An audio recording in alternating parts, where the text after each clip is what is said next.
अब बात करते हैं क्लास 9th की। क्लास 9th में हम सिलेबस डिस्कस कर रहे थे और आज सबसे पहले हम सिलेबस डिस्कस करेंगे हिंदी का, कि हिंदी का सिलेबस क्या है और इसको किस प्रकार हम कंप्लीट करेंगे। अभी ओरली तुम्हें कोई बात नहीं करनी बेटा, है ना? मेरी बात सुनो, इधर ध्यान दो। ओरली कोई बात नहीं करनी है एक दूसरे से, साइलेंटली रीड करना है। अब हिंदी के सिलेबस की यदि हम बात करें तो बहुत ही अच्छा और संक्षिप्त है, क्योंकि सिलेबस तुम्हारा रिड्यूस कर दिया है, घटा दिया है, तो उससे फ़ायदा तो मिलेगा। अब मैं थोड़े से एक चार्ट के माध्यम से समझा देता हूँ, ठीक है? अब सबसे पहला जो पॉइंट दे रखा है अपठित बोध, क्या दे रखा है? अपठित बोध, यानी कि ऐसे पैराग्राफ आएंगे जो तुमने कभी पढ़े नहीं है, गद्यांश आएंगे, उन गद्यांश को पढ़ के क्या करना पड़ेगा? उत्तर देना पड़ेगा। ये कला सीख गए तो कितने नंबर मिलेंगे? 15। फिर अगला जो टॉपिक है वो है रचना। कौन सा टॉपिक है? रचना। रचना में बहुत सी चीज़ें आती है, हम आगे देखेंगे। और ये सीख गए तो कितने नंबर मिलेंगे? 15। न्यू सिलेबस की बात कर रहा हूँ बेटा, है ना? न्यू पासबुक है ना, इसमें 25 दे रहे हैं। नहीं, इसमें 15 है, सिलेबस में 15 है। और व्याकरण के 25। नहीं, मेरा एक बार मेरा सुन ले, फिर तेरी क्वेरी निकालेंगे, ठीक है? फिर बात करते हैं व्यावहारिक व्याकरण। व्याकरण के तुम्हें मिलेंगे 15 नंबर। कितने? 15 नंबर। अब बात करते हैं पाठ्य पुस्तक। एक तो एक क्षितिज, दूसरी कौन सी है? कृतिका। क्षितिज जो है 40 नंबर की और कृतिका जो है कितने नंबर की है? 15 नंबर की। हाँ ये संस्कृत का दे रहा था, सही है 15 नंबर। समझ गया?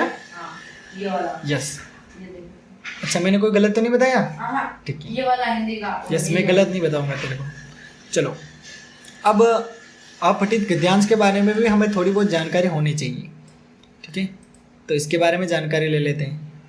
अपठित बोध में एक तो आएगा गद्यांश, दूसरा आएगा काव्यांश। अब देखो फायदा क्या है, सुनो। मल्टीपल क्वेश्चन आए, मल्टीपल आंसर्स वाले क्वेश्चन आएंगे, यानी कि एक प्रश्न पूछा, 4 ऑप्शन मिलेंगे, टिक लगाना है। क्लियर? तो पहला जो गद्यांश होगा ना, उसमें से 8 क्वेश्चन पूछेगा। कितने? 8। फिर काव्यांश की यदि बात करें तो इसमें से 7 क्वेश्चन पूछेगा। कितने? काव्यांश क्या होता है? काव्यांश जैसे कोई कविता होती ना, हरी का रथ पश्चिम में आया, है ना, लाल हुआ झिल्लों का पानी, ऐसे कुछ बहुत सी कविताएं होती है ना? मतलब कविता में कोई बात हम कह देते हैं, तो ये चीज़ यूज होती है। क्लियर? ये 7 क्वेश्चन आएंगे टोटल। कितने? 7। अब बात करते हैं रचना की। किसकी बात करें? रचना की। रचना की बात करें तो इसमें कुछ अपन को बिंदु दिए जाएंगे, उन बिंदुओं पर हमें एक निबंध लिखना पड़ेगा, और ये निबंध अगर हमने लिख दिया तो हमें कितने नंबर मिलेंगे? 6 नंबर। कितने नंबर? 6। फिर बात करते हैं संवाद लेखन की। संवाद लेखन बहुत ही आसान होता है, इसमें होता कुछ नहीं है। अपन और अपना दोस्त किसी टॉपिक पर बात कर रहे हैं, जो भी टॉपिक दिया उस पर बात कर सकते हैं। 2 मित्रों की। हाँ, 2 मित्र कर सकते हैं, है ना? 2 कोई मतलब अलग अलग, हाँ, डॉक्टर और मरीज कर सकते हैं, जैसे किसान और उसके अलावा उसका बेटा भी कर सकता है। हाँ, टीचर से संबंधित होता है। तो बहुत सारे संवाद होते हैं, अपने हिसाब से अपन चूज कर सकते हैं। फिर आता है प्रतिवेदन, रिपोर्ट के नाम से जानते हैं। तो 100 शब्दों में अपन को रिपोर्ट लिखनी रहती है। रिपोर्ट के बारे में मैंने पहले भी शायद समझाया था, यानी कि कोई घटना हो सकती है, किसी भी चीज़ पर अपन को ब्रीफ में उसकी डिटेल लेना। समझ गए? अब तीसरा पार्ट आता है व्यावहारिक व्याकरण। ठीक है? व्यावहारिक व्याकरण। हाँ, अब इसमें, हाँ सुनो, एक बार मेरी बात सुन लो अच्छे से। 8 क्वेश्चन आएंगे जिसमें खाली जगह भरनी पड़ेगी। 3 क्वेश्चन आएंगे, मतलब एक शब्द का उत्तर होगा, एक शब्द या एक लाइन का, उसको एक लाइन का भी कर सकते हैं। फिर 2 लघुरात्मक प्रश्न आएंगे। ठीक है? अब इसका फॉर्मेशन क्या रहेगा? शब्द निर्माण, यानी कि कोई उपसर्ग दे देगा, कोई प्रत्यय दे देगा, उनको देखते हुए अपन को अलग अलग प्रकार के शब्द बनाने पड़ेंगे। उसके अलावा विशेषण, इंग्लिश में हमने विशेषण पढ़ रखा है BS में, तो उसको ध्यान से पढ़ेगा तो काम आ जाएगा, क्योंकि हिंदी में ही समझा रखा है। फिर बात करते हैं जेंडर की। तो जेंडर पहले मैंने पढ़ाया था, तो उसको देख लेना, तेरे पास होगा। वचन, नंबर, सिंगुलर और प्लूरल, है ना, एक वचन बहुवचन, ये ऑलरेडी अपन को आते हैं, इनको देखना है बस। फिर है परसर्ग कारक ने का क्रिया, अच्छा कारक के बारे में भी पूछेगा तो वही बताना है। वाक्य रचना, जैसे सरल वाक्य कैसे बनाते हैं, संयुक्त वाक्य कैसे बनाते हैं, है ना। सरल वाक्य में जैसे वहाँ जा रहा है, उसको भूख लगी इसलिए वहाँ खा रहा है ना, ऐसे अलग अलग वाक्य बनाते हैं। तो ये फिर पर्यायवाची, विलोम शब्द और श्रुति संभिन्नार्थक शब्द, ये भी अपन को क्या करने पड़ेंगे, याद करने रहेंगे। फिर आती है मुहावरे, मुहावरे भी अपन को क्या करने पड़ेंगे, याद करने पड़ेंगे। याद करने के बाद अपना काम हो जाएगा।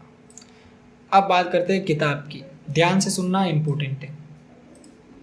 किताब में जैसे किताब से कोई 2 गद्यांश मिलेंगे और उनकी डिटेल या समरी अपन को लिखनी पड़ेगी, या उसके आधार पे अपन को 6 क्वेश्चन जो पूछेंगे उनके उत्तर देने। 1-1 नंबर के क्वेश्चन आएंगे, 6 प्रश्न।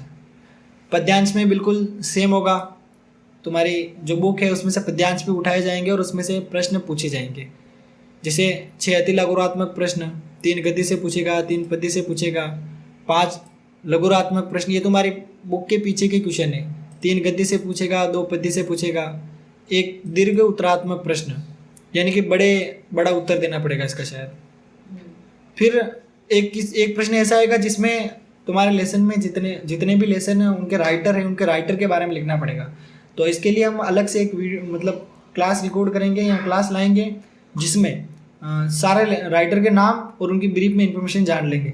एग्जामिनर कोई सा भी पूछो हम सारे बता देंगे, ऐसे करेंगे। फिर एक निबंधात्मक प्रश्न, यानी कि अपन को कोई सा भी उस लेसन जो गद्यांश है उससे संबंधित या फिर बुक से अपन को कोई भी बड़ा क्वेश्चन दे देता है तो उसका उत्तर हम क्या करेंगे, दे देंगे। क्लियर। अब बात करते हैं पूरक पाठ्य पुस्तक की, कृतिका की। इसमें से कम आएगा, लेकिन 3 छोटे छोटे क्वेश्चन आएंगे, 2 लघुरात्मक आएंगे, 1 बड़ा क्वेश्चन आएगा जिसमें भी विकल्प मिलेगा, 1 निबंधात्मक प्रश्न आएगा जिसमें भी विकल्प मिलेगा। तो हम प्लानिंग बना के क्या करेंगे, इस सिलेबस की प्रिपरेशन करेंगे और इसका एक कोर्स अगर स्टूडेंट से रिलेटेड आते हैं तो बना लेंगे। बाकी सिलेबस के अकॉर्डिंग प्रिपरेशन करनी है अपन को। क्लियर, समझ गया। अब सिलेबस अगर समझ में आ गया है तो तेरे अच्छे परसेंटेज बढ़ जाएंगे, क्योंकि देख ऑल ओवर परसेंटेज सुधारने तो सिलेबस के माध्यम से अपन काम कर पाएंगे। क्लियर, समझ गया मेरी बात। ये जो सारा बैच है ना, ये है ना मेरे, क्या ये सारा हाँ, फिर भी चलो इसको उतार लेना, न्यू सिलेबस को उतारना। अगर है न्यू पासबुक है हाँ तो इससे उतार लेना। बाकी फिर मैंने नहीं उतारूंगा तो हाँ ठीक है, कहीं से भी उतारना है लेकिन न्यू उतारना है।